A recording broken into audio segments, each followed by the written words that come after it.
A la conferencia Proyecto Ixbatún, Tecán de Venegas, Yucatán, entre aguadas, cenotes y una muralla. Los arqueólogos Heiser Gerardo Martín Medina y Juan García Targa nos presentarán los trabajos desarrollados en el sitio maya mediante recorridos y geolocalización de estructuras, vuelos de dron, fotogrametrías, fichas de documentación y pozos de sondeo. Y en esta ocasión, la moderadora que nos acompaña es la arqueóloga Sara Novelo Osorno. Para dar inicio a los ponentes, les comentaremos una breve reseña curricular. Doctor Juan García Targa, es licenciado en Arqueología, máster en Museografía Pedagógica, doctorado en Antropología e Historia de América por la Universidad de Barcelona. Tiene 35 años de experiencia en gestión de arqueología de campo. Desde el año 1989 hasta 2023, ha dirigido más de 50 proyectos de excavación en España y México. Ha sido profesor invitado en diversas universidades españolas y mexicanas. Desde el año 2014 hasta la fecha está contratado como colaborador de la Diputación de Barcelona en el conjunto arqueológico ibérico y romano de Darro. Ha participado en proyectos de investigación en Italia y Yucatán. Ha codirigido el proyecto Xoclán. Desde 2018 es codirector del proyecto Ixbatún. Desde 2022 es asesor del Ministerio de Investigación y Ciencia de España en evaluación de proyectos arqueológicos. A lo largo de su carrera ha publicado más de 50 artículos, 9 libros y 3 catálogos de temática arqueológica. Heiser Gerardo Martín Medina es egresado de la Facultad de Ciencias Antropológicas de la Universidad Autónoma de Yucatán. Ha colaborado en los trabajos de documentación con dron, realización de recorridos y muestreos de superficie, excavación de algunos de los sondeos. Arqueólogo por la Universidad Autónoma de Yucatán. Cursó la maestría en Gestión y Auditoría Ambiental por la Universidad Internacional Iberoamericana en Campeche, en covalidación con la Universidad Europea del Atlántico en Santander, España. Desde 2018 cuenta con una evaluación que lo acredita a nivel investigador titular A en el Instituto Nacional de Antropología. Desde 2013 es miembro del proyecto arqueológico Comalcalco y desde 2018 el proyecto Ixbatún. Ha participado en los proyectos de restauración de la exaduana marítima de frontera en Tabasco, región de los Tuxtlas en Veracruz, y en 2018 y 2024 dirigió las excavaciones en Azcapotzalco, en la Ciudad de México. Actualmente es miembro del Sistema Estatal de Investigadores en el Estado de Yucatán, y dentro de su producción académica cuenta con 3 libros coeditados, 2 libros de autoría y un libro de coautoría. Bienvenidos y les cedemos el uso de la palabra.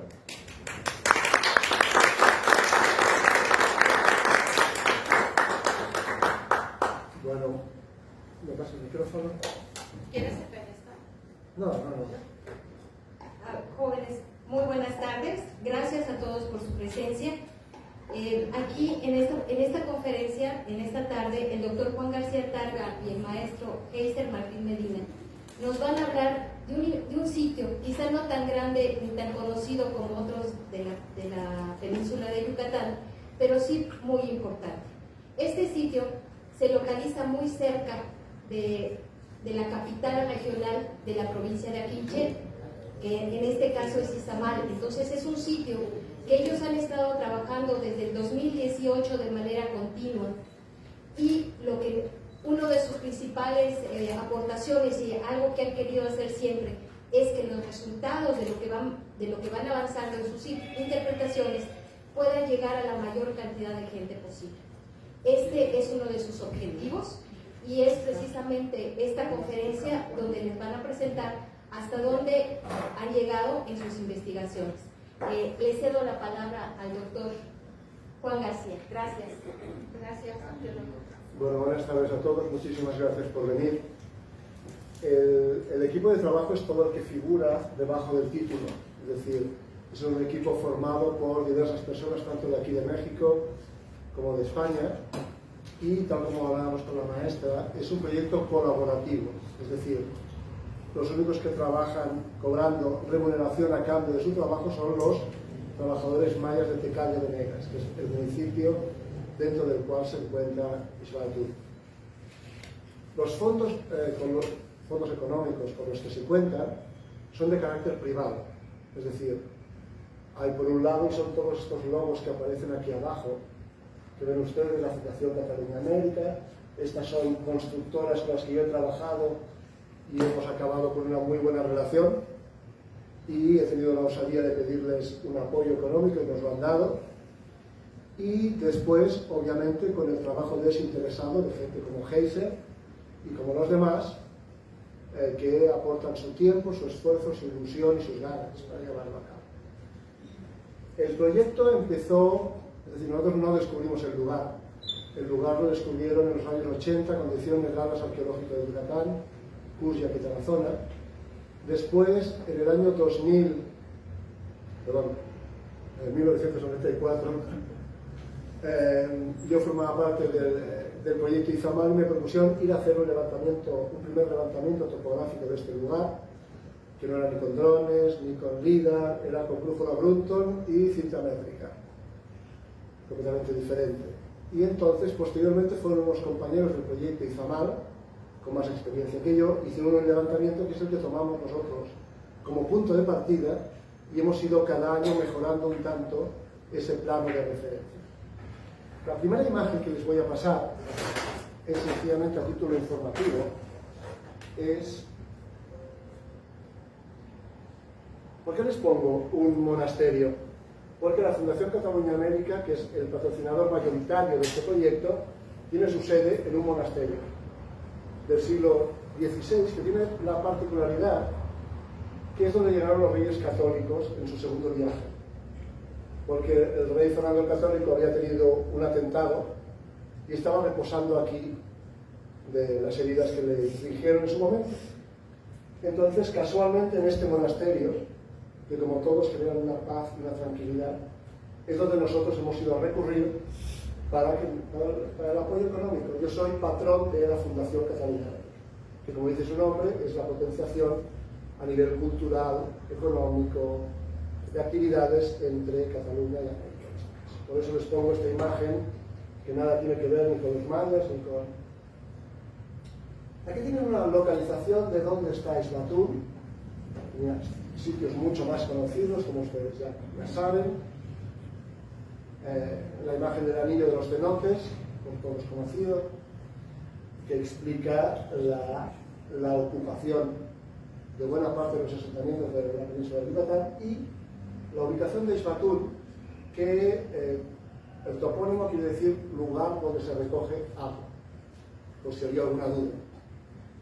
Entonces, la presencia, el afloramiento de aguadas, de cenotes, etc., es lo que justifica el asentamiento en este lugar muy cerca de Izamal, como decía el maestro. Se encuentra a unos 12 kilómetros de Izamal. Y cuando empezamos a ir en el año 94,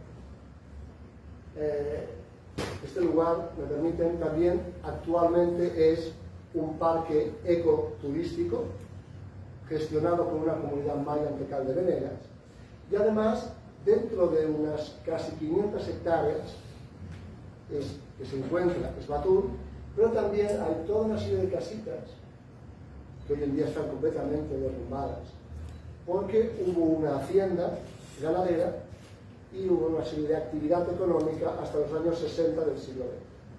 Entonces, ¿por qué les explico esto? Porque una de las actividades complementarias del proyecto es recuperar la tradición oral de aquellos que vivieron en estas casitas y que luego se fueron a vivir a Tecal de Venegas, para que nos expliquen historias de su vínculo con los restos arqueológicos de España. Este es el plano que hicieron miembros del proyecto Izamal y que publicamos precisamente acá en Campeche hace unos años, en 2006, y que ustedes ven una aguada, una serie de estructuras mayores. Esta es la más importante, que tiene unos 45 metros de lado por unos 17 metros de altura, y luego lo que hablábamos también antes de entrar, ya intuyeron estos compañeros la existencia de un muro. Ellos dijeron que podía ser una muralla, luego les explicaremos nuestra versión, nuestra historia, y toda una serie de estructuras alrededor. El proyecto, por tanto, tal como están viendo, funciona desde diferentes enfoques.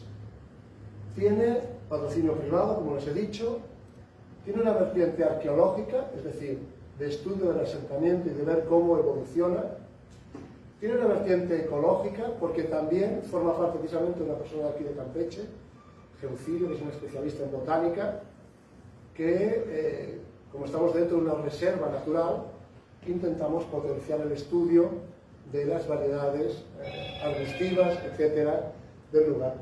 Y luego la vertiente antropológica, que ya les hemos dicho, de poder recuperar esas historias de la gente que vivió en Esbatún o vivió en los Watts, en este parque, hasta los 60. Por lo tanto, es un proyecto ambicioso, corto de fondos, pero ambicioso en objetivos, digamos, ¿no?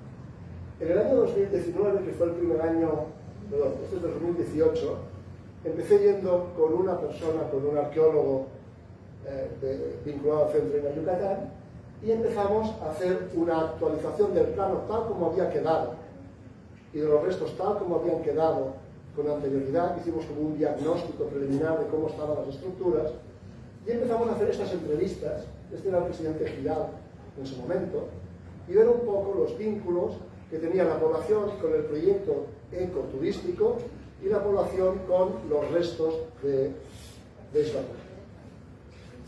Luego se han ido haciendo más entrevistas y más actividades de carácter antropológico, etnográfico, ustedes como quieran. Tal como le mencionaba la profesora, nuestro interés es hacer el trabajo. Realmente vamos 2 semanas, es decir, empezamos el lunes que viene, vamos 2 semanas. En la solicitud al Consejo de Arqueología, obviamente, y la aprobación del Consejo de Arqueología, podemos hacer una serie de actividades muy concretas. Como no tenemos recursos para entrar en las estructuras, no podemos excavar en los cuerpos superiores de las estructuras, ni hacer acercamientos, ni sacar derrumbes, con lo cual hemos buscado otras alternativas de trabajo para hacer y para conocer el lugar. Entre ellas, empezamos en 2019 a hacer todos estos cuadraditos que ven ustedes aquí, son pozos de sondeo. Son sondeos estratigráficos vinculados a las fachadas de los edificios, a los pies de los edificios, sin entrar en ellos, un tantito separados de los muros que delimitan el perímetro de los mismos, y con el objetivo de obtener unos materiales que nos permitan establecer la secuencia. A eso sumamos los materiales en superficie, que nos han aportado cierta información, y miren, aquí tienen ustedes una ubicación de Google con el sitio, la aguada principal y todos los afloramientos de agua que hay alrededor. Y es clarísimo De forma complementaria a estos pozos que hemos seguido haciendo, establecimos unas primeras líneas de recorridos en superficie. Entonces, ¿cómo lo pensamos? De una forma muy básica, un centro, unos cuadrantes y los recorridos. Entonces, eso nos permitió, todos estos colores diferentes que ven, son diferentes tipos de estructuras, desde basamentos sencillos hasta plataformas, hasta montículo chiich, etcétera, etcétera. Son tipologías habituales en arqueología. Aquí tienen incluso, que esto lo hicimos con Heiser ese año, vimos que si este es el centro, hicimos un recorrido hacia el sur y vimos que hasta 750 metros más hacia el sur continuaban habiendo estructuras.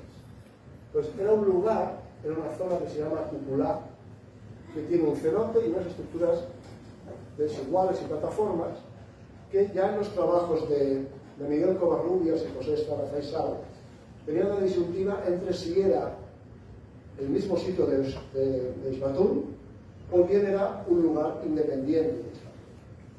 Eso quedó así hasta que hemos ido incrementando más los estudios.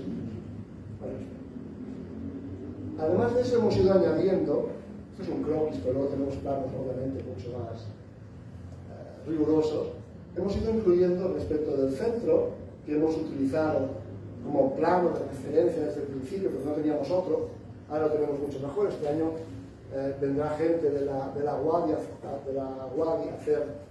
a empezar a hacer el levantamiento con estación total también, de forma gratuita, cosa que agradecemos muchísimo. Tenemos una capacidad de convencimiento y de enredar a los colegas importante. Y lo que sí que encontramos fue una serie de estructuras como esta que tienen ustedes aquí, que no estaba reportada en los trabajos iniciales que hicieron.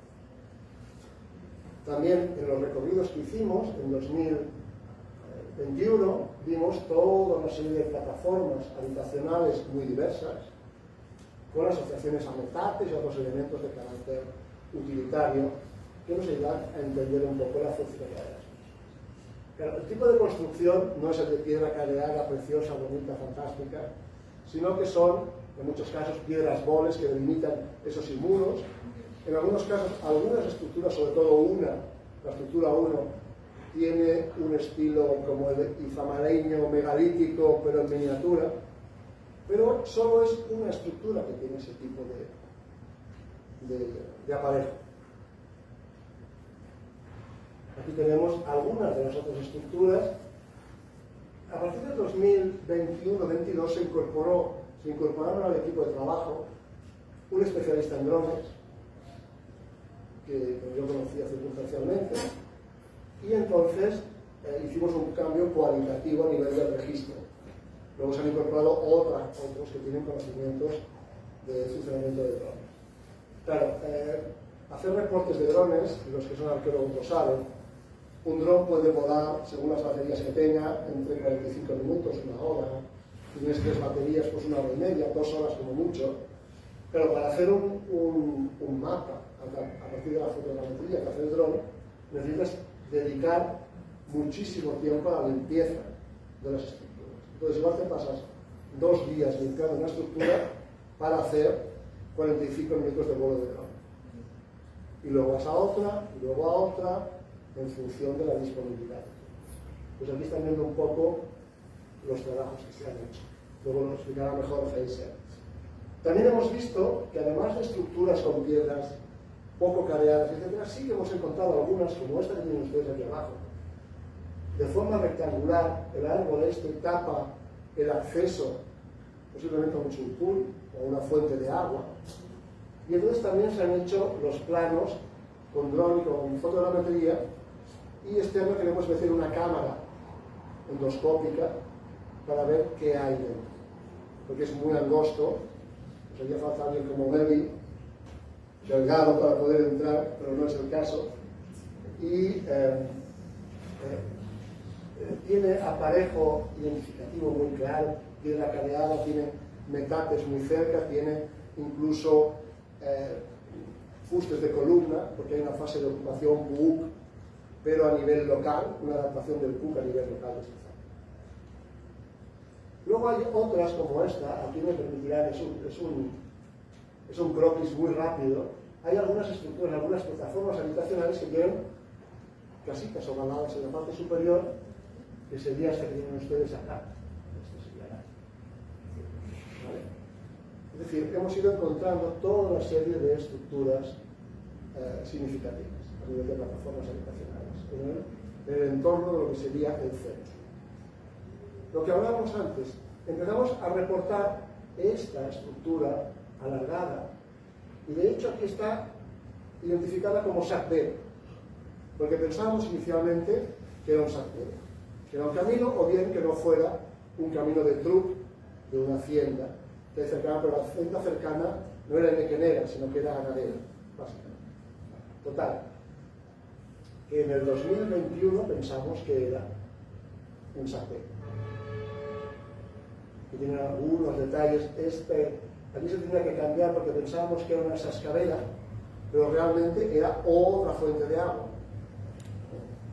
Y hemos ido identificando, aparte de las estructuras que tienen ustedes aquí, que los colores obedecen a diferentes tipologías existentes, todos aquellos materiales que hemos ido encontrando, lítica, etcétera, etcétera, los hemos ido geolocalizando, y ahora en este momento estamos empezando a hacer una base de datos que incluya los elementos de superficie, los materiales de cada uno de los pozos de sondeo, los materiales arquitectónicos asociados a algunas estructuras que formarían parte de los derrumbes, es decir, tener una base de datos para poder trabajar mejor y de forma más diligente.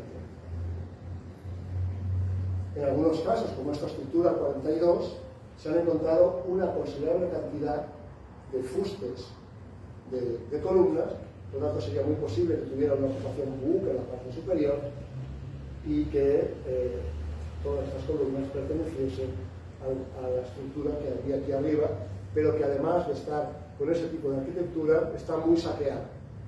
con lo cual es difícil de poder identificar. Aquí tenemos unos gráficos de estos en los que se ve un poco la tipología de las estructuras indomayoritarias de estas plataformas más sencillas. Y a nivel cerámico tenemos una comparación entre las fases de ocupación de Izamal, que es, digamos, el centro rector de esta zona de la trinchera, y que tendría una ocupación desde el protoclásico, clásico temprano, clásico tardío terminal y posclásico. Y en cambio aquí hasta el momento hemos encontrado desde el clásico tardío, clásico tardío y posclásico. Tenemos algunos huecos que no sabemos si corresponden realmente a una falta de información o una realidad de la ocupación del lugar.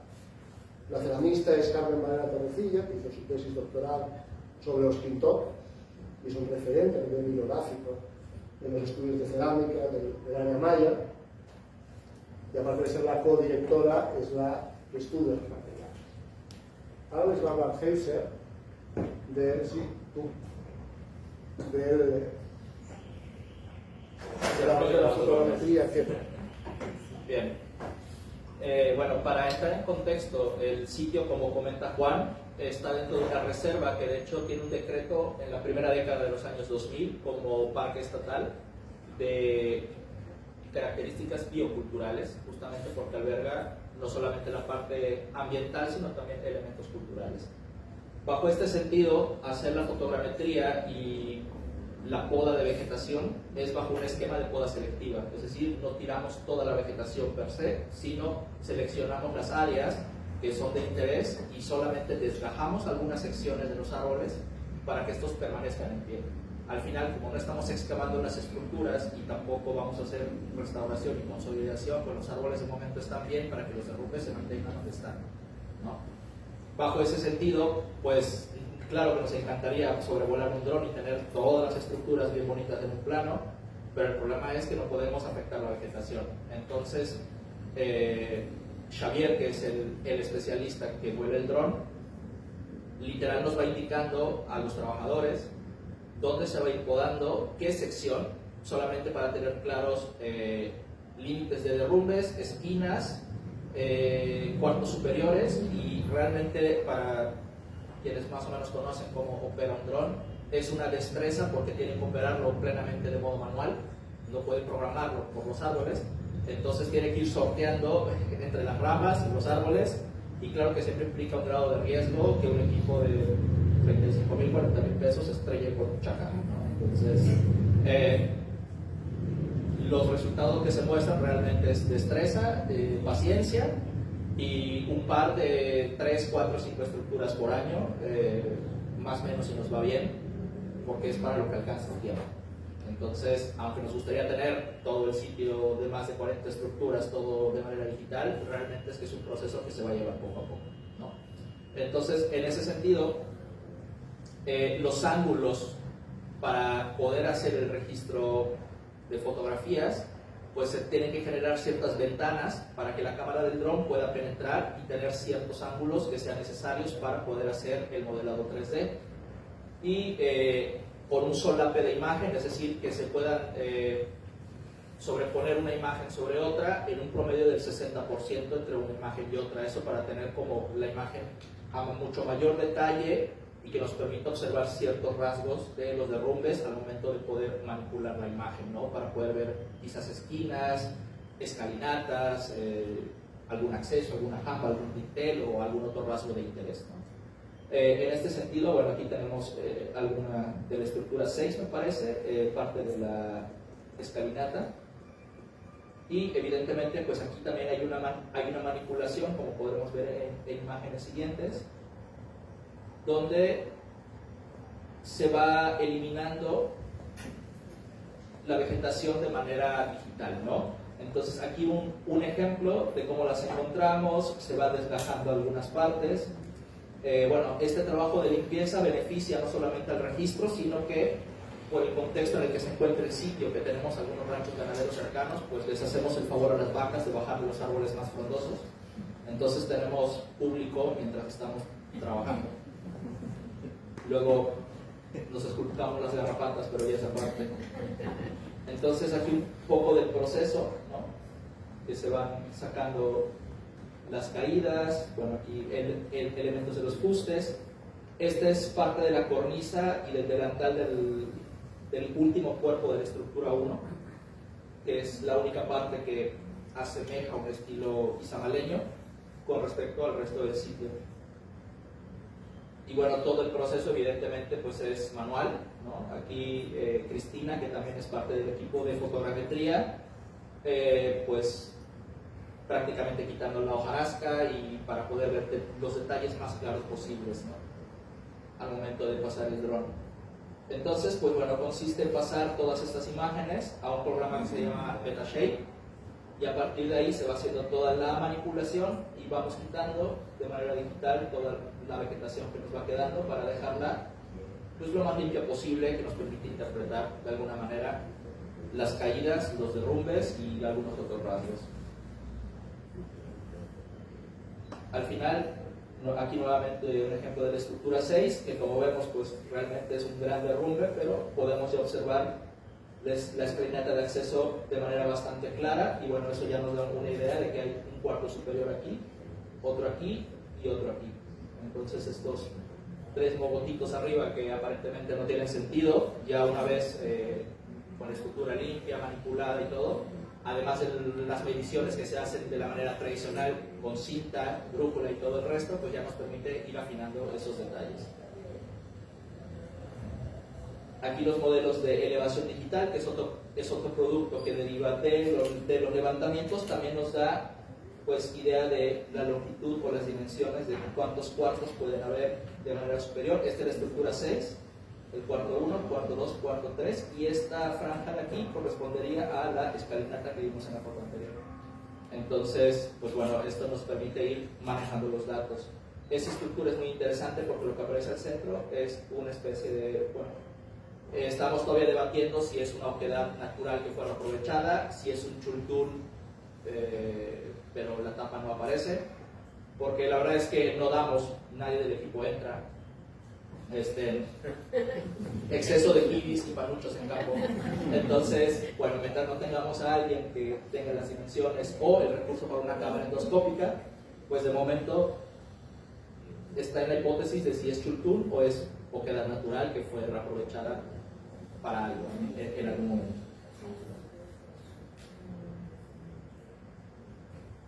Y cambio. Ahora no soy yo. Se acabó la pila. No, se cambió. Ya está llegando. ¿Lo puede pasar, por favor? Te voy a sentar ahí y los paso. También.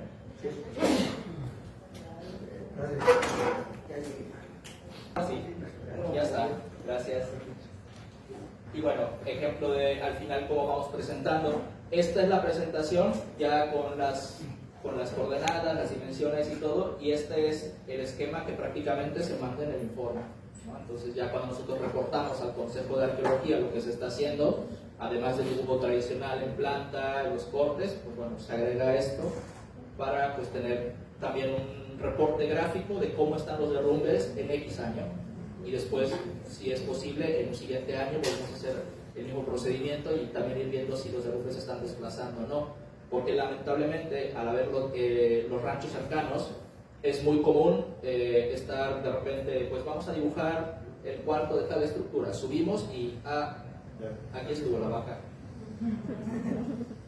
Si saben a lo que me refiero, ¿no? Entonces es muy molesto porque pues al final las mismas vacas, la pezuña rompe las piedras, te las va fragmentando más de lo que están, genera mucho más derrumbe. Entonces bueno, esto también es otra historia de nunca acabar.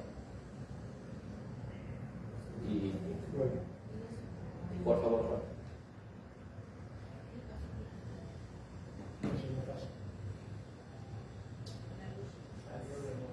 Debimos traer ofrenda.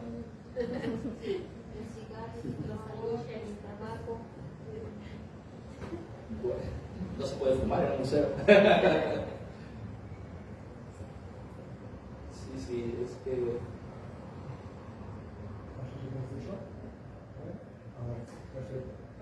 Gracias. Pues sí. Fíjate. No, es que está usando automáticamente. Estábamos acá. Pasó así. Ahora sí, esta es otra de las estructuras. Y aquí hemos, bueno, Xavi generó un par de cortes a partir de los modelos digitales. Entonces, pues tenemos la tendencia del acceso en esta sección y la caída más abrupta en la parte de atrás. Esto también nos permite, por el tipo de estructura bastante alargada, estamos hablando de una estructura de cerca de 20-24 metros de largo, promedio de 6-7 metros de altura, posiblemente palaciega, porque sí hay evidencia de un cuarto superior. Lamentablemente por el derrumbe no hemos determinado si tenía bóveda o no, pero el hecho es que usualmente se tiene en otros sitios por experiencia de que este tipo de estructuras palaciegas, pues la basura va a la parte de atrás. Entonces, si quisiéramos hacer un pozo para ver materiales, pues no lo haríamos en el acceso, lo haríamos en la parte trasera, justamente para ver qué es lo que están tirando, ¿no? Entonces eso ya nos permite también pensar a futuro dónde plantear los siguientes sondeos. Esta es una pequeña estructura habitacional.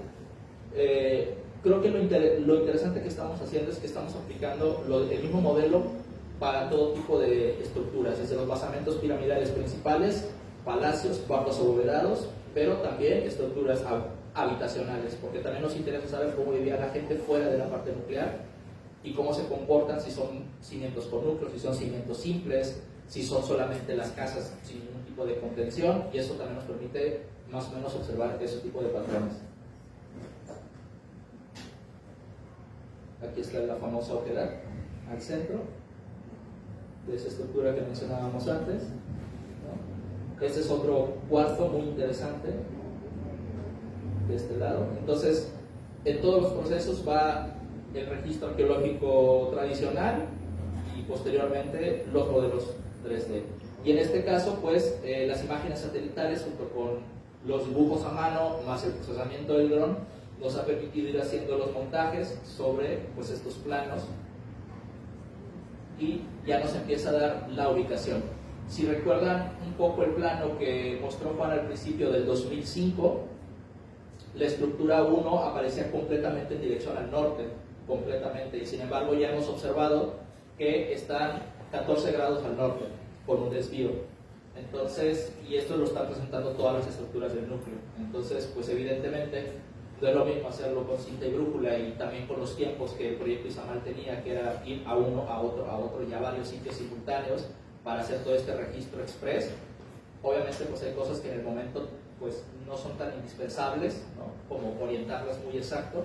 Ahora con la tecnología nos ha permitido sí hacer esas rectificaciones también. Y bueno, este es un ejemplo, esta es una foto aérea, esta es la estructura 1 desde su ángulo norte, esta es la cara norte, donde está la cornisa, el edificio superior. Y algo que es interesante de esta estructura es que en una de las 4 caras hemos detectado algún indicio de escalinata que lleve a la estructura que está sobre el edificio.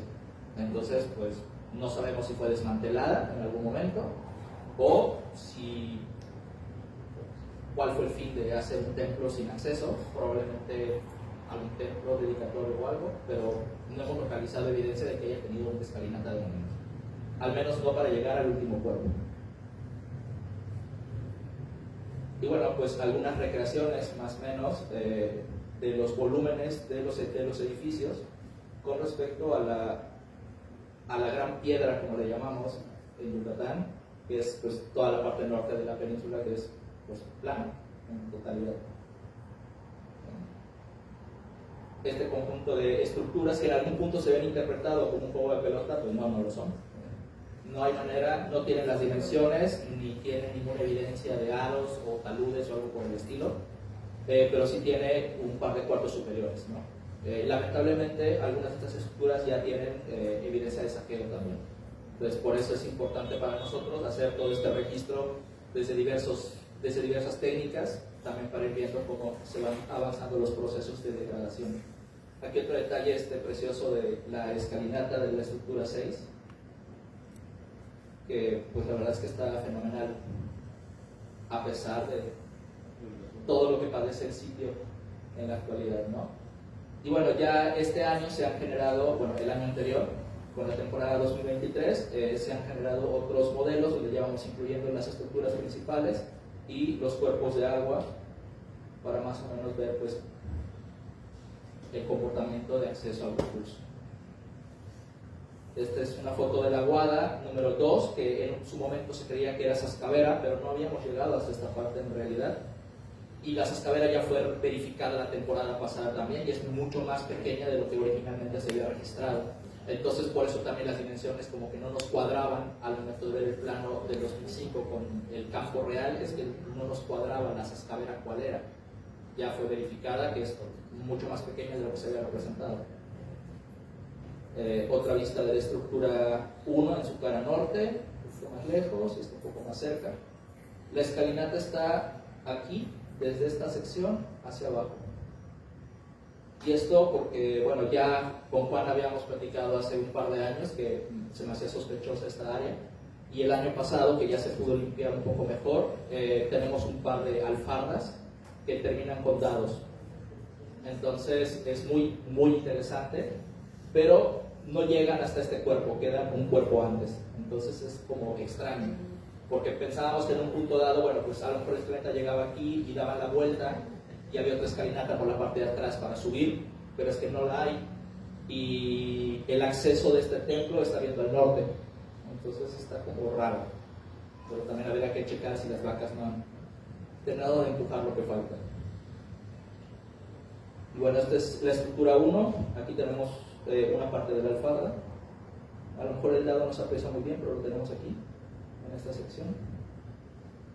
Y este derrumbe pues es parte de lo que sería un costado de la alfarda y experimentarlo por aquí al centro. Este es parte del proceso de limpieza de la estructura 1 y esta es la esquina noroeste. Y bueno, a simple vista con el modelado 3D lo que tenemos es esto, que en algunos casos dices, pero fuera de la cornisa no veo nada, ¿no? Más que aquí un cachito de muro y aquí otro cachito de muro y parte de una alfarda, pero pues no está como muy claro. Pero afortunadamente con los registros en campo, el diario de campo, las mediciones y con la fotogrametría, pues nos ayuda a tener una hipótesis de cuántos cuerpos tenía. Y aquí uno de los sondeos que se realizaron fuera de, para más o menos ver el comportamiento. La estratigrafía también es muy pobre. O sea, los pozos están entre los 30 centímetros y si nos va bien, 70. Entonces, hacer un proceso fotogramétrico, como comentamos antes de comenzar la charla, de poner un dron para hacer un registro de fotogrametría de un pozo de 40 centímetros, es pérdida de batería, pérdida de tiempo, mucha preparación para poco resultado. Entonces, la fotogrametría la puedes hacer aquí con un celular y basta. Un buen celular o una buena cámara y da muy buenos resultados. No necesitamos el dron ahí, ¿no? Lo estamos dejando para otras cosas. Hombre, ¿por qué me sacas? No, ni no hice nada. No, yo tampoco. Está abajo. ¿Okay?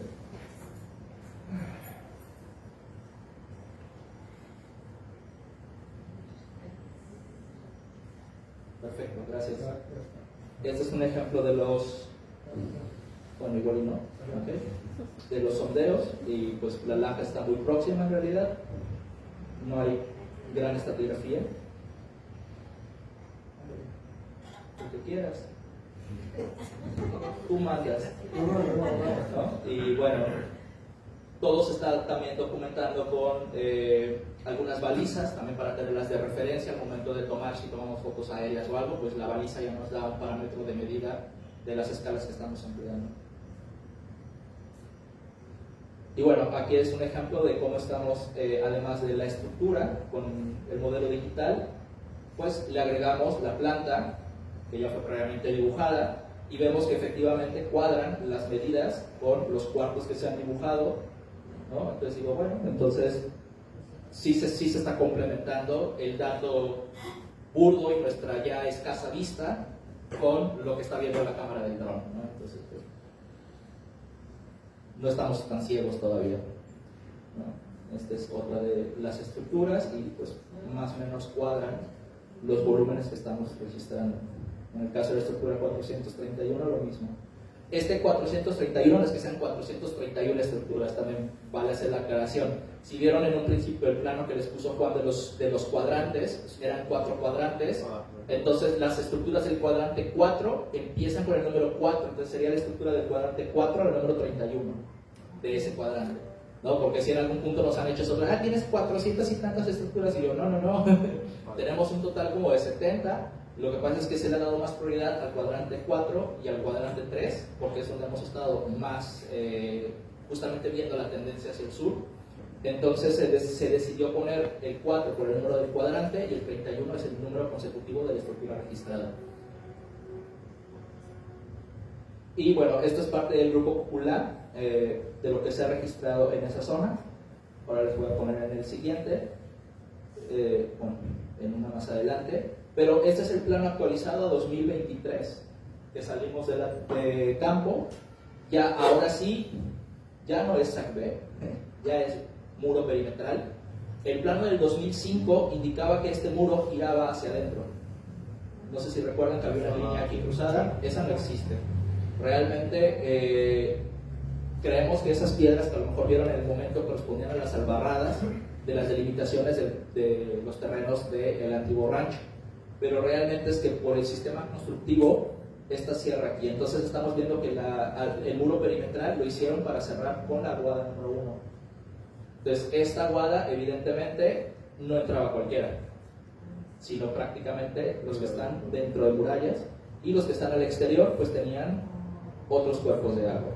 Como podrán notar, pues aquí hacia el sur, sureste, suroeste tenemos más presencia, y nos falta realmente pues extendernos hacia la parte norte, igual en este sector, para determinar si también tenemos presencia de estructuras hacia esa sección. Lo que sí, pues vemos pues basamentos, plataformas, cimientos con núcleo, unas a escaber aquí y otras a escaber acá. Hombre, yo no sigo, estoy presionando el puntero. Gracias. Y también estamos ubicando en ese mismo plano los materiales que nos están apareciendo en superficie, lo que son metates, en estas lunitas color amarillas, ¿okay?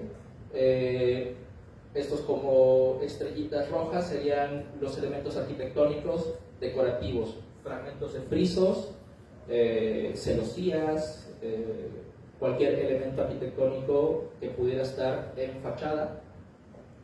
Y además por aparte las columnas en círculo, ¿no? Para poder separarlas de otros elementos decorativos.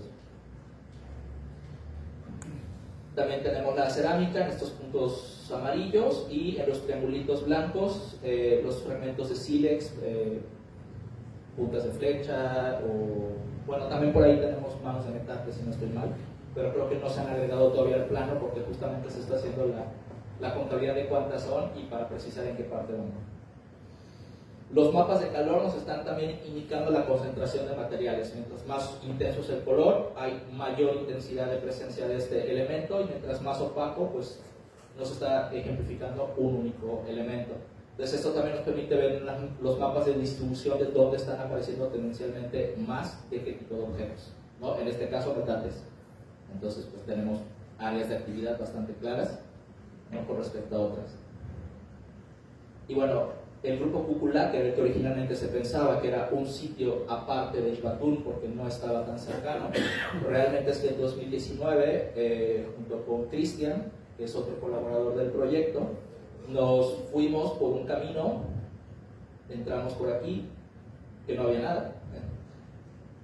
Llegamos al sitio de Cúcula y seguimos una cerca que delimita parte del ejido con otro rancho para regresar al núcleo, y empezamos a ver plataformas, cimientos, montículos chich de manera continua hasta de regreso al sitio. Entonces pues difícilmente es un sitio aparte, ¿no? Más bien lo que pensamos es que podría ser un grupo especial porque también tiene su propio cenote. Entonces es muy interesante este sitio, y el año pasado nuestro interés era hacer un vuelo para registrar la estructura principal, que sería la 1, 2 y 3, que son estas, junto con el cenote, y 3 estudiantes que fueron a hacer prácticas con nosotros. Mientras estábamos nosotros aquí haciendo la limpieza, yo estaba con la baliza ayudando al del dron para ir cuadrando las imágenes, pues los estudiantes fueron a darse una vuelta y nos metieron en apuros porque fue de arqueólogos, creo que hay más estructuras aquí atrás. Y en el más estructuras aquí atrás llegamos a un potrero y Santa Madre. Entonces aparecieron todas estas, ¿no? Entonces fue así de, bueno, pues tenemos el dron, ya las encontraron, vamos a aprovecharlo, ¿no? Es un registro preliminar, obviamente hay que hacer muchas más cosas, pero al menos de momento el vuelo sí nos permitió ver que efectivamente existen estos logotitos que pues son esas estructuras, ¿no? Entonces ahora hemos visto por medio satelital en un terreno cercano a este, que también ya es potrero este año, el año pasado no lo era, ya lo han degradado ambientalmente, salieron más estructuras. Entonces este año vamos a ir a documentar esas otras para empezar a agregarlas al plano. Entonces hemos pasado de esta propuesta inicial ahora a verlo un poco más en un entorno radial para ver cómo se están comportando las estructuras en un rango de 300 y 400 metros a partir del centro del sitio, que sería esta pequeña plaza que está entre la estructura 1 y el grupo que está en esta parte. Entonces ya ahí nos va a permitir hacer también otro tipo de inferencias a partir de los resultados de este año. Y bueno, con lo que tenemos, pues Xavier se ha aventurado también a hacer algunas propuestas, siguiendo la paleta de colores más o menos estandarizada para Mesoamérica y para el área maya, cómo se pudo haber visto, y a partir de las evidencias de lo que tenemos, si no tenemos dinteles, si no tenemos piedras bota, lo más probable es que hayan sido techadas con material perecedero, aunque los muros hayan sido de mampostería. Sabemos que es una de las variantes arquitectónicas. Entonces, a partir de ello, pues bueno, se ha aventado a que varias de las estructuras tenían realmente techumbres de material perecedero. Esta es la estructura 4, me parece, que es la que sí tiene elementos de piedra bota. Y esto sería la estructura 1, con el cacho de escalera que no aparece, aún, esperemos si es que aparece, y el templo 1 con su remate superior y la guarda. Hay otro que se está puliendo, donde se ve la muralla y otras cosas, pero estamos todavía trabajando en él y pues esperamos que, tenemos la intención de que se publique este año, si todo sale bien. Y bueno, algo que caracteriza el proyecto, como mencionaba la arqueóloga Sara, es que así como nos vamos a un congreso plenamente académico a exponer resultados, una de las vertientes del proyecto es la difusión también en las comunidades cercanas y en otros foros. Nuestro interés pues es dar a divulgar el proyecto, los resultados que se van obteniendo, los avances que vamos alcanzando y las propuestas a futuro. Entonces, pues, bien nos va desde irnos a Guatemala a un foro, como una actividad que tenemos de este lunes en 8 días, que estamos en campo. Vamos a hacer un taller con los niños de la primaria local, que se va a llamar Jugando con los Mayas de Xbatún. Entonces, a partir de unas réplicas vamos a ir trabajando con ellos para tratar también de ver cuáles son estos vínculos a partir de la memoria y las afecciones que hay con respecto al sitio cercano. Al final son de las formas más cercanas que tenemos de concientizar y de que agarren valor a estos espacios para no seguirlos degradando. Entonces, pues hay que a veces salir un poquito de lo 100% académico y también hacer esta parte que también reditúa mucho al final, da muchas satisfacciones. Y bueno, de la temporada pasada pues somos la mayoría de los miembros. Juan ya se había regresado a comer paella, ya no soportó más tiempo, entonces nos dejó abandonados con las garrapatas. Entonces pues Xavier, que es el experto en drones, Edwin, que es otro colaborador con nosotros junto con Cristian, la doctora Varela, Maciel, Nayeli y Alice, que son de la localidad de Mixté, cerca de Chichén Itzá. Ellos están estudiando patrimonio histórico y cultural, entonces suman bien al proyecto con otra perspectiva de lo que estamos haciendo. Y pues la gente de Tecal de Venegas, Moisés, Eladio y pues bueno, son todos los que nos han estado apoyando los últimos años para hacer estos trabajos, ¿no? Y bueno, les queríamos compartir esta pequeña toma, porque finalmente existe una paz interior en el sitio abrumadora. Hemos visto, bueno, me acuerdo el primer año que entré, nos tocó ver a pie de camino una cría de aguililla gris que se había caído del nido y estaba espantada porque, bueno, va una bola de gente en una camioneta, entonces la pobrecita no buscaba qué hacer, entonces la metimos un poco más monte adentro para que se resguarde y no la vayan a aplastar. También hemos visto tortuga yucateca, coatíes, huellas de venado, linces, entonces a nivel ambiental es riquísimo el sitio. Además le sumamos lo que amamos, que son estas cosas llenas de piedras, pero es un pequeño paraíso al norte de Izamal. La verdad es que vale mucho la pena estar por ahí. Bueno, este es el remate de la estructura 1 y la estructura superior lamentablemente también saqueada hace ya varios años. De hecho, en el atlas de los 90s también se menciona la tendencia de saqueo de esta zona del estado. Ahí está nuestro flamante agujero. Y bueno, pues en parte de nuestras redes, la página oficial del proyecto donde cargamos toda la información, el correo de contacto y bueno, aquí el de la cabeza que consigue el dinero para comernos unos sándwiches en la temporada. Y bueno, pues para finalizar, pues queríamos dar un agradecimiento de todo corazón al Centro INAH Campeche, pues a la directora Adriana, que no nos pudo acompañar, pero que pues le agradecemos muchísimo por la oportunidad. Arqueóloga Sara también, muchas gracias por compartir con nosotros esta charla. Desde luego a todo al Museo de Arquitectura, porque es un espacio padrísimo también. Estamos muy agradecidos y con todo el personal también del Centro INAH Campeche, pues por brindarnos las puertas para poder estar aquí y pues compartirles un poquito de lo que hacemos pues aquí a unos cuantos kilómetros, no tantos. Muchas gracias a todos por su asistencia.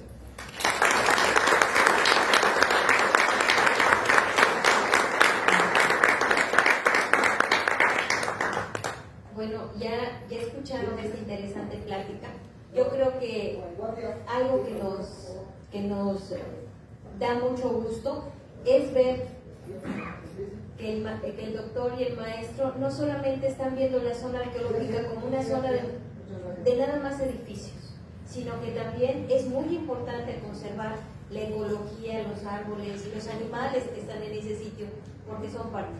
Y además no solamente eso, recuperar la historia de ese pequeño sitio y que no se pierda, porque ¿cuántos de nosotros no hemos ido a los sitios y la gente dice, ay, no es una zona arqueológica ya? ¿Y qué pasó con nuestras raíces?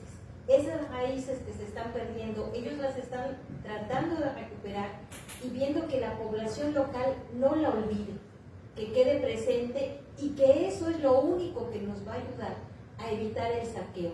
Mientras no sintamos que esas zonas arqueológicas son parte de nosotros, es nuestra casa y es nuestra raíz, la vamos a seguir dejando que la saqueen, no solamente nosotros, sino también los que vengan.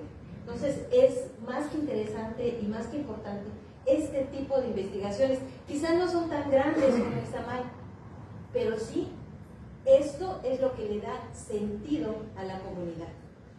Y pues queremos agradecerle su presencia, de mostrarnos algo diferente de investigación con muy poco dinero. Y más que nada, imagínense, es poner el corazón y la camiseta y algo más para poder trabajar. Y no sé si alguno de ustedes quisiera hacer alguna pregunta o hacer algún comentario sobre el proyecto Xpatu. ¿Preguntas, a ver? Aprovechen. Muchas gracias. Pues bueno, sí, felicitarlos por esta integración con las comunidades, es clave. Muchos proyectos les faltaría esta parte y bueno, esto es clave para la región. Mi pregunta un poco va en el sentido del tema de la fotogrametría y la georreferenciación. ¿Con qué están georreferenciando los vuelos y los elementos? ¿Con GPS de mano? Estamos combinando ambas, tanto el GPS de mano, tenemos 3 GPS, más o menos el rango es de de entre 5 centímetros a 10 centímetros de error entre los equipos que tenemos, que son, a ver, para un GPS manual están bastante bien. El dron que se utiliza para la mayoría de los vuelos es un Mavic Pro 3, entonces tiene también un GPS bastante bueno. Yo me integré el año pasado con un Spark, también DJI, para también empezar a hacer pruebas. Yo estoy aprendiendo también un poco de esto para apoyar a Xavi en este caso. Teniendo 2 drones, pues es un poquito más el avance que se puede tener. Y lo que vamos a hacer este año con el equipo que se suma de la Wadi es ya con estación total terminar de amarrar o afinar lo que nos pudiera estar quedando descuadrado, ¿no? Entonces es como ir sumando esto más esto más esto y bueno, irlo amarrando mejor, ¿no? La fotogrametría también se complementa, no es solo dron. Cristina, por ejemplo, las veces que han podido llegar con una cámara reflex Nikon, va haciendo también acercamientos donde el dron no puede llegar por la vegetación, entonces con una cámara reflex se toman todos esos detalles también. O sea, al final, pues el programa traslapa todas las imágenes. Sí, llena los huecos, ¿no? En el modelaje. Y entonces también la escala para sacar los DEMS, ¿usan escala gráfica, o sea, física en el momento del vuelo para poder tener el dato? Sí. Todos los vuelos vamos literal con balizas, entonces se coloca una al frente, una en el costado, se toman las fotos aéreas, vamos cuadrando y esas se mantienen durante todo el vuelo. Entonces al menos Xavi cuando procesa todo ya sabe que la baliza le mide 1 metro, o le mide 2 metros, o le mide 3 metros y a partir de ahí escala. Gracias. De nada. ¿Alguien más? ¿Otra pregunta? El abogado quería. Bueno, tengo solamente un comentario. En esta imagen que ustedes indicaron del posible chutún, como si yo lo vi bien, solo se encontró en una zona residencial, ¿no? Básicamente en el terreno plano, ¿no? Está cerca del centro. Ajá. ¿Vale? Y el efecto diferencial es que es muy regular y que además tiene un aparejo muy regular y muy bien trabajado, tiene elementos PUC cerca, columnas, tiene metates. Sí. Lo que pasa es que realmente es muy pequeño, creo que hace 4,5 por 4,5 más o menos de Sí, medidas. Porque he visto como rasgos muy similares, como tanto en Cancún como en Ushul, y básicamente como en un entorno muy parecido, siempre básicamente en patios de zonas residenciales, y lo que pues por lo menos ahí en el sur del estado de Campeche, ahí se trata realmente de pozos, lo que quiere decir que siempre es como una forma muy similar, básicamente es como un anillo de piedra, una acumulación circular con un diámetro de 60 centímetros y luego está circundado como un anillo muy ancho, digamos 2 metros, entonces como la estructura total tendría como una extensión de 4 metros más o menos. Entonces, En este caso sí que es rectangular porque se ven bien las esquinas. ok, bueno. Se ven bien las esquinas y entonces lo que se hizo es un pozo para intentar hacer el registro. La estructura tiene muy poca potencia estratigráfica porque prácticamente desplanta sobre la laja. Entonces realmente aportó muy poco a nivel, no tenemos el detalle. Fueron como 20 centímetros de Sí, excavación. pero me refiero a los materiales en sí, ¿no? Sí, no, tampoco. Es algo que a mí también me ha tocado como documentar, que básicamente como a pesar de que es muy poca profundidad, como en el centro del patio, básicamente consideran algo como que es una casimba, básicamente un pequeño embalse de agua solamente para el uso doméstico, básicamente. Bueno, máximo tendrían una altura o profundidad, digamos, de unos 80 centímetros, entonces solamente se dieron para el uso diario. Entonces solamente es un comentario que a lo mejor si no lo tomaron en consideración, porque sí me ha tocado como documentar algo súper parecido de lo que ustedes mostraron. Lo único que sí hicimos, porque llevaba una lámpara o cualquier cosa, soy de los Claro. que carga por cualquier cosa, entonces soy de los que entra con una maleta enorme a campo, con una linterna y una cinta, nos midió cerca de 8 y tantos de profundidad, hasta donde alumbraba la lámpara, y lo vimos que la punta de la cinta topaba. El problema es que como es irregular, aparentemente hace un quiebre por dentro Ok. y se dirige hacia el Ah, está apagado. Hombre. Se dirige en orientación sur-oeste, hacia una zascabera que está como a 6 metros. Entonces, pues no sabemos si pasa por bajo la zascabera o conecta con la zascabera de alguna manera. La verdad es que pues hay cosas que nos van a hacer falta y que están dentro de pendientes para cuando acabemos lo que ya tenemos encima, y que a lo mejor en el siguiente año o en 2 años o en 3 años seguir llenando esos vacíos que nos quedan. Pero sí tenemos ahí algo interesante por trabajar. Gracias. Un dato que se nos ha olvidado decir es que la mayoría del material cerámico que aparece son ollas destinadas a almacenamiento de agua. Entonces, en sí es contradictorio que dices, tienes tanta agua, no te hace falta almacenarla. Pero, según el estudio cerámico, son unos tipos cerámicos que son básicamente ollas. Entonces, la interpretación que nosotros hacemos, conjuntamente con la doctora Varela, es la presencia de tal cantidad de puntos de agua, cenotes, aguadas, etc., y la presencia de este tipo de material con una funcionalidad muy concreta, es que pudiera cumplir el lugar con algún tipo de relación ritual con el agua. Es decir, a unos 10 kilómetros, que son los modelos que se utilizan en el patrón de asentamiento entre núcleos importantes, hay otro lugar que se llama Tres Vírgenes, que es mucho más masivo a nivel arquitectónico y constructivo, que realmente son edificios mucho más grandes, que sí que se refleja más el modelo izamaleño de arquitectura megalítica, que fue reportado también por Miguel Covarrubias Sledge en los años 90, pero que podría fungir como espacio de carácter administrativo, político, económico, mientras que Islatún podría ser, o así lo podemos pensar, no lo ponemos blanco sobre negro mucho, pero negro sobre blanco, perdón, que pudiera cumplir una función básicamente de tipo ritual, por la presencia y el afloramiento importante de puntos de agua. Entonces, esa es la idea que estamos manejando. La cantidad de cerámica que hemos recuperado hasta el momento es de un poco más de 1000 fragmentos. Es decir, que son pocos. Son pocos para un registro, teniendo en cuenta que en el escritor me parece que Carmen Varela en su tesis reportó, no quiero exagerar, pero casi 1 millón de fragmentos. O sea, una locura. Entonces, claro, con 1000 fragmentos hemos de ser prudentes, porque en cualquier pozo puede salir otro tipo diferente de tipología cerámica, pero hasta el momento pudiera aparecer esto.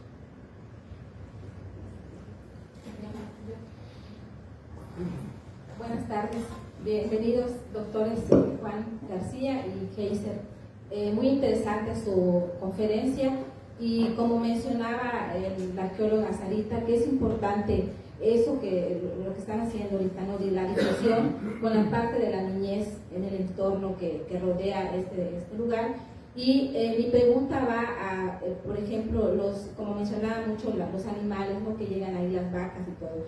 ¿Cómo contener eso? O cómo, o sea, ¿por qué llegan o cómo se establecieron ahí? También mencionaba el doctor Heiser que hay nuevamente un asentamiento de ganado, ¿no? Entonces, ¿cómo contienen eso para que, o sea, ahora sí, para preservar ese sitio tan interesante?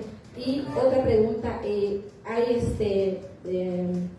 van a continuar con los trabajos como la presentación que nos enseñó, que está interesante, ¿no? La reconstrucción de esos edificios que están súper interesantes, ¿no? Entonces, si continuarán trabajando para la reconstrucción.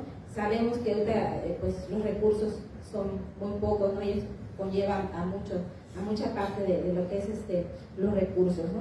Entonces, esa es mi pregunta, que, o sea, ¿cómo contener esa parte, ¿no? De los animales que no entren a los sitios, y pues obviamente a pesar de que ya pues están ustedes trabajando, pues están o sea, ¿cómo hacerlo para hacer esa parte, no?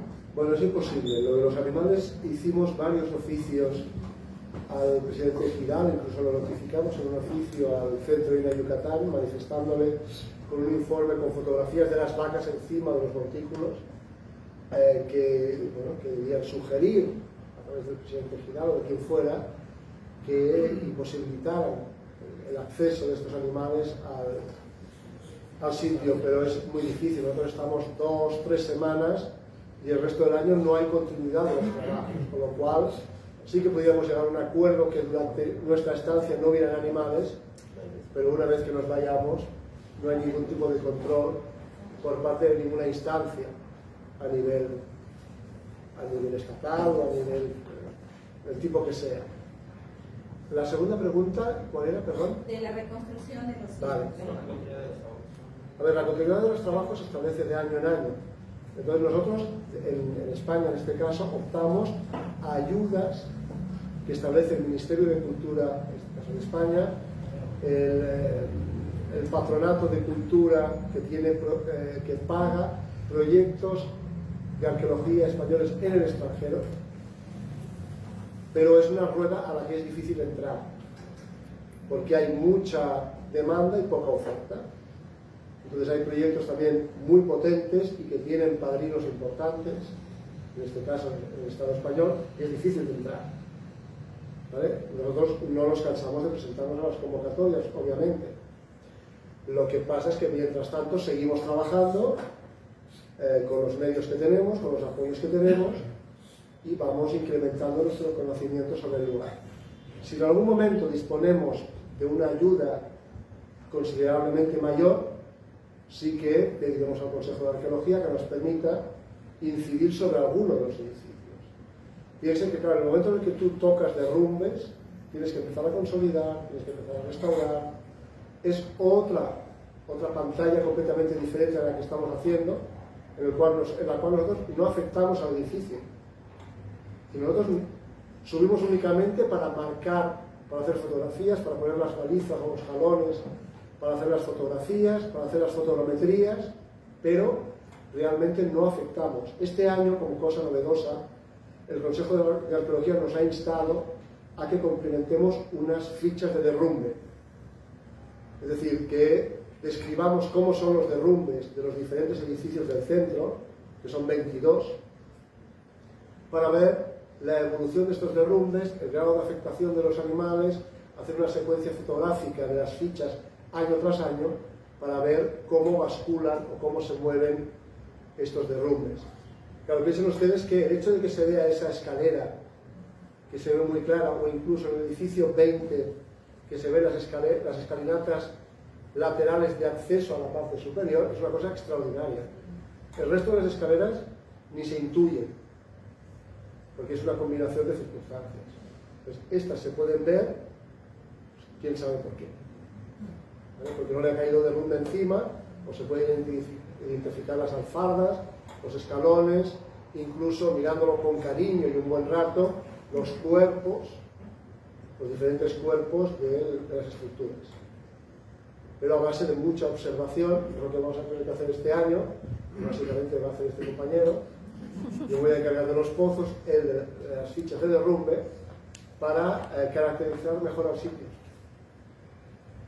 Pero, insisto, para poder hacer lo que usted comenta, hacen falta más recursos, económicos, no voluntad. Gracias. ¿Alguien más? ¿Alguien? ¿Yo puedo hacer una preguntita antes? Porque va a ser contigo. ¿Hay algún tipo de tecnología que se pueda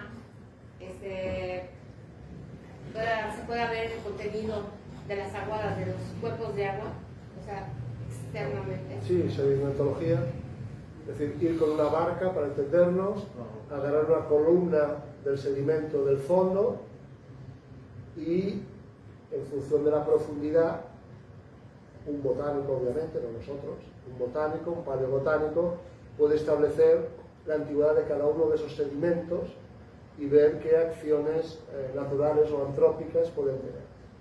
Eso yo lo he visto en reportajes en Belice, en otros lugares, en Europa también, y puedes saber, pues hacer una columna polínica también, ver las oscilaciones de la climatología y de la presencia en función de la presencia de semillas de maíz y de otros productos que te indican subidas y bajadas de los niveles de la aguada, etc.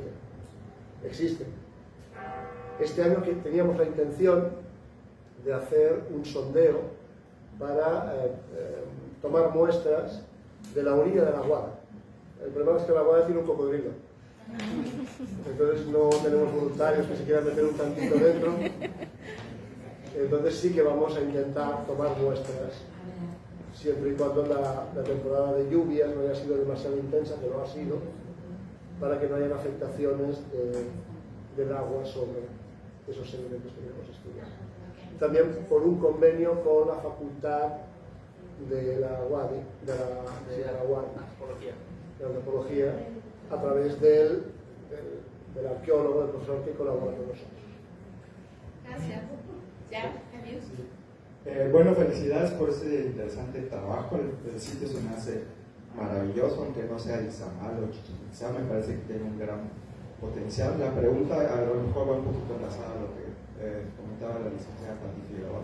No sé si han realizado o piensan realizar alguna prospección arqueológica subacuática al interior de estos cenotes para reconocer algunos materiales cerámicos, como los que estaba comentando, a lo mejor que no han sido identificados en el sitio en contexto terrestre. Bueno, preámbulo. El historiador Abiud Pisa es de arqueología subacuática, es colaborador de la arqueóloga de Navarra, entonces por eso te gané la pregunta. Bueno, primero tendríamos que dormir al cocodrilo. Sí, yo creo que fuera de la Guada número 1, que quizás vaya a ser la última en la que pensemos hacer algo por el inquilino no muy amigable, con Xavi hemos platicado la opción de comprar momentáneamente un dron subacuático para poder guiarlo. Las aguadas, al menos la 2 y la 3, están en condiciones pantanosas, entonces tienen mucha vegetación, lirios y otro tipo de... Hay una en particular que toda la orilla está rodeada de jícaras, entonces es súper interesante. Entonces hay muy poca visibilidad, entonces a lo mejor, y lo desconozco, es algo que a mí me hubiera gustado hacer en algún punto de la licenciatura, pero soy muy bueno para irme al fondo, pero no para regresar, no saber nadar. Entonces no ha habido voluntarios de alguna manera. El proyecto funciona de forma colaborativa, entonces ayer platicábamos con otra arqueóloga del Centro de Yucatán que se especializa en cuevas, que es la arqueóloga María José Gómez Escobar. Y lo dijo, oigan, es que 50 en cuevas, yo quiero, pues bienvenida. Y le sumamos otra vertiente al proyecto, que ahora serían las cuevas, ¿no? Entonces, la vertiente subacuática seguramente en algún punto sería muy interesante hacerla, pero no hemos tenido un voluntario de momento que esté dispuesto a entrar ahí en un desquite, quizás con el cocodrilo, o en el caso de los otros cuerpos. El que sí se me haría muy interesante quizás para explorar sería el cenote de Cuculá, porque en cierta época del año, ahora en el cierre específicamente, noviembre, diciembre, enero, el agua es azul cristalina. Entonces se me hace que el grado de visión sería muy interesante, puesto que la estructura principal está a escasos 4 metros de la orilla del cenote. Entonces estaría padre, pero de momento con los recursos que tenemos no es ya con lo que hacemos.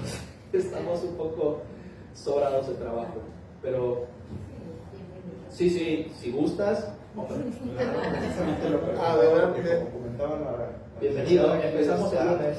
La sede de arqueología subacuática, entonces podría haber algún vínculo con la arqueóloga de Navarra. Felicidades.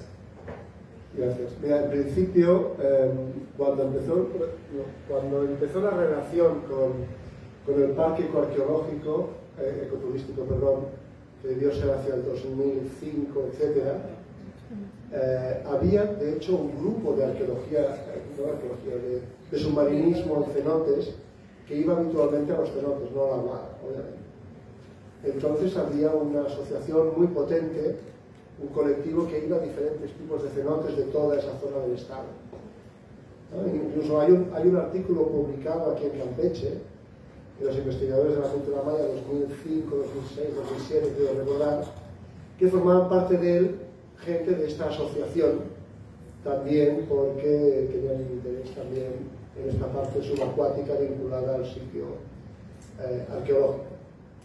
Lo que pasa es que obviamente para hacer arqueología subacuática hacen falta unos recursos de los que no disponemos y un voluntario. Exacto, hay que tener al cocodrilo. Entonces, bueno, evidentemente el sitio tiene un potencial enorme. También hay un campamento de chicleros de finales del 19 y principios del 20.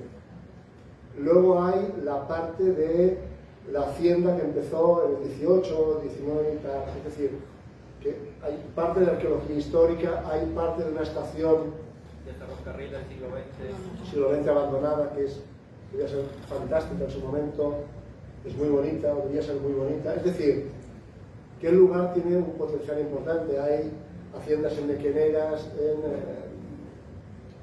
la población, en Chacmay. Es decir, la zona tiene un potencial más allá del vínculo que tiene obviamente con Izamal. El vínculo a nivel de metrópoli y de ciudades satélite que podrían ser Xuatún, Tres Vírgenes, Suculá, etcétera, etcétera. Pues muchísimas gracias.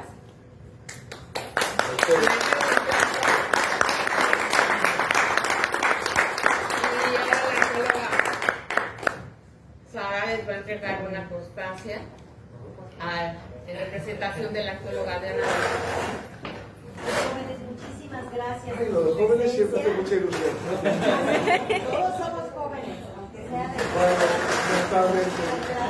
Gracias por tu presencia. Muchísimas gracias. Gracias por lo que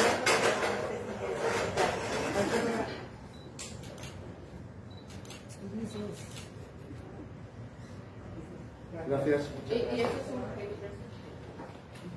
Sí, para que no se olviden de nosotros y quieran venir el próximo año a compartirnos lo que van a encontrar las Perfecto, muy amable. próximas semanas. Nosotros encantados. Nosotros encantados. Fuimos un poco insistentes porque nos estábamos empezando. Pero todo salió bien, Juan. Ya. No.